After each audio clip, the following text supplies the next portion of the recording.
কি করে আস্তে আস্তে সহ্য ক্ষমতার বাইরে চলে যাচ্ছে। আপনার রব তাকিয়ে আছে। শনিবার, রবিবার, সোমবার, মঙ্গলবার, বুধ হয়ে বৃহস্পতি হয়ে আবার শুক্রবার, সপ্তাহ চলে যাচ্ছে, মাস হয়ে যাচ্ছে। আপনি শুধু রবের দিকে তাকায় সবর করে আছেন।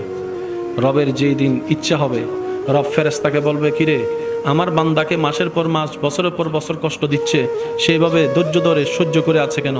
ফেরেশতা বলবে, আল্লাহ তোমার হুকুমের অপেক্ষায় বসে আছে, তোমার হুকুমের অপেক্ষায় বসে আছে।